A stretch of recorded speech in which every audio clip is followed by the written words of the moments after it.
రాముడు భార్యాభర్త నువ్వే అన్నట్టు పోనీ అగ్నిలో దూకమన్నా కూడా ఆయనే నమ్ముకుంది, నిరూపించుకుంది. ఇవాళ భార్యాభర్తల పరిస్థితి, కొత్త కాపురాల పరిస్థితి ఏమిటి ఇవాళ సొసైటీలో? ఎప్పుడు ఈ ఎవరిని చంపేస్తుందో తెలియని స్థితికి వచ్చాము ఇవాళ. అవునా? భయపడిపోతున్నారు పిల్లలు. నెక్స్ట్ జనరేషన్ పెళ్లి చేసిన భయపడిపోతున్నారు. మరి అది భయపడాల్సిన సంఘటన కాదుగా.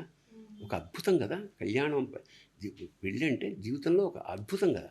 ఆడపిల్లైనా మగపిల్ల కళ్ళగానే ఒక డెస్టినేషన్ కదా. నా జీవితం ఇలా ఉంటుంది, ఆ తర్వాత ఇలా ఉంటుంది, ఎవరో తోడొస్తారు, మనం ఇలా ఉంటుంది, పిల్లలు ఉంటారు, ఇల్లు ఉంటుంది. ఇవన్నీ కళలే ఒక్క దెబ్బకి అవుట్ కదా. దీనివల్ల మారల్స్ లేకపోవడమేవి కదా.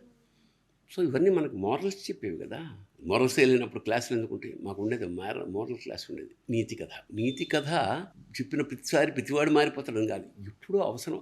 అరే అవును కదా, ఇలా జరిగింది కదా, అలాగే అది నేను చెప్పేది అన్నమాట. అంచేత ఇక్కడైనా ఎక్కడైనా ప్రపంచం సజావుగా జరగాలి, ఆర్డర్లో వెళ్ళాలంటే కొన్ని రూల్స్, కొన్ని నీతి పద్ధతి పాటించడం మనకు అవసరం.